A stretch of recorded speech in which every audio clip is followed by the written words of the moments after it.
시카고 윈TV 미주 핫뉴스입니다. 윤석열 대통령이 4월 26일 미국을 국빈 방문합니다. 한국 대통령의 미국 국빈 방문은 이명박 전 대통령 이후 12년 만입니다. 바이든 대통령은 작년 프랑스 마크롱 대통령 방문 이후 두 번째 국빈으로 한국의 윤석열 대통령을 맞이하는 것입니다. 국빈 방문은 외국 정상의 방문 중 가장 높은 수준의 예우를 갖추는 것으로 윤 대통령은 미국 의회 상하원 연설도 추진 중인 것으로 알려졌습니다.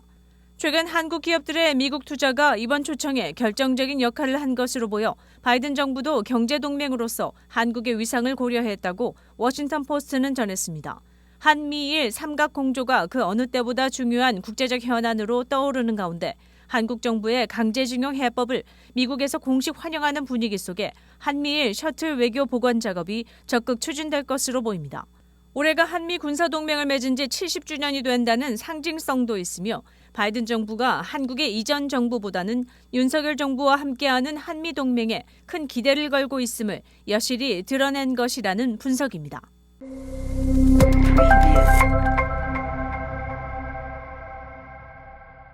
바이든 행정부가 반도체법으로 글로벌 첨단 반도체 패권 창업과 더불어 제조와 기술 개발 생태계 조성 그리고 중국 시장 견제까지 여러 목표를 한꺼번에 제시하면서 정작 정책 성공의 가능성은 위태롭게 하는 것 아니냐는 지적이 나오고 있습니다. 영국 파이낸셜 타임스는 백악관은 너무 많은 현안을 해결하려고 국가 안보 우선권을 이용한다고 전했습니다.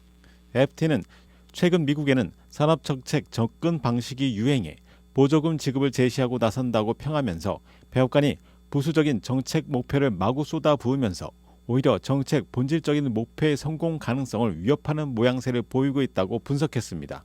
그리고 산업 정책을 펼칠 땐 최소한의 법칙으로 기업 경쟁에 정부가 직접 끼어들지 않는 것이 원칙이라고 지적했습니다.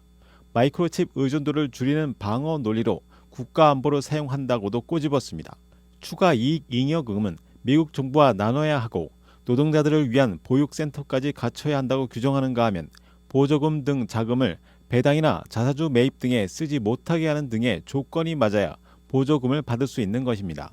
당초 미국 현지에서 높은 생산 비용 때문에 외국 기업들이 빠져나간 것을 염두에 둔다면 미국에 다시 기업들을 불러들이려면 비용과 규제를 늘릴 것이 아니라 오히려 완화해주는 조치를 취해야 한다는 것입니다.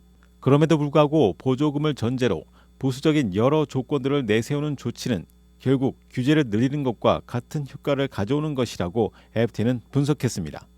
윈TV 채널 24.5는 안테나를 통한 공중파 방송을 통해 시청할 수 있습니다. 일리노이주에 거주하는 한 50대 가장이 8개월 만에 자택 벽장 안에서 사망한 채 발견됐는데 미라 상태여서 세간의 주목을 끌고 있습니다. 매지라는 이 남성은 지난해 4월 외출했다가 집으로 돌아온 것으로 알려진 후 나중에 부인인 제니퍼가 직장에서 돌아와 남편을 찾았지만 행방이 묘연했다는 것입니다. 그의 자동차는 그대로 도로에 파킹돼 있었으나 부인은 더 이상 찾는 것을 포기하고 결국 경찰을 찾아 실종 신고했습니다.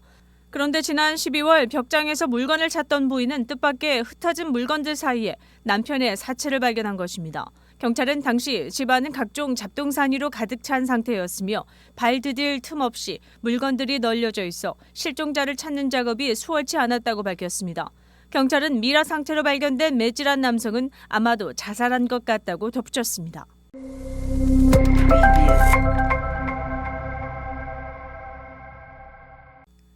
타겟이 드라이브스루로 물건을 반품하는 서비스를 확대합니다. 미네소타주 미네아폴리스에서 처음으로 도입한 이 서비스는 고객들로부터 긍정적인 호응을 받자 올여름부터 전국 매장으로 확대할 방침으로 알려졌습니다. 타겟 드라이브업 서비스로 명명된 이 프로그램은 고객이 집에서 가까운 타겟 매장을 찾아 간편하게 물건을 반품할 수 있도록 조치한 것입니다. 이미 타겟 온라인 계정을 통해 상품을 주문할 수 있게 한 것에 반품 기능을 추가해 시범적으로 운영해왔습니다. 향후 고객이 차에서 내리지 않고도 반품할 수 있는 드라이브업 서비스가 일상화되면 이메일이나 타겟 앱으로 반품을 확인할 수 있게 됩니다.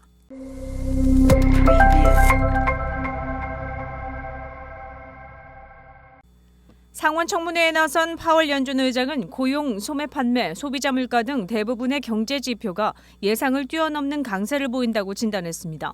물가를 잡는 데 험난한 길이 예상된다며 이에 따라 올해 최종 기준금리가 기존 예상보다 더 올라갈 것 같다고 말했습니다. 기존 미국 최종금리 예상치는 5%에서 5.5% 구간 수준입니다. 하지만 이 구간이 5.25%에서 5.75% 구간까지 최소 0.25%포인트 더 높아질 수 있다는 전망이 굳어져 간다는 분석입니다. 지난 1월에는 금리를 0.25%포인트 올리는 베이비 스텝을 밟으며 속도 조절에 나섰지만 이 역시 다시 빨라질 수 있다고 연준은 밝히고 있습니다. 시카고 상품거래소의 금리 예측 시스템은 최근까지 연준이 3월 통화정책회의에서 또다시 베이비 스텝을 밟을 확률을 70% 가까이로 내다보았지만 파월 의장의 발언 이후 0.5%포인트 인상, 즉 자이언트 스텝 확률을 70%로 본다고 수정했습니다. 시카고 한인동포 일간지 한국일보는 전자신문으로도 배포됩니다. 시카고 한국일보 무료 신문은 가까운 한인 식당이나 마켓에서 볼 수 있습니다. 뉴스24에서는 여러분의 제보를 기다립니다. 제보 전화 847-290-8282번입니다.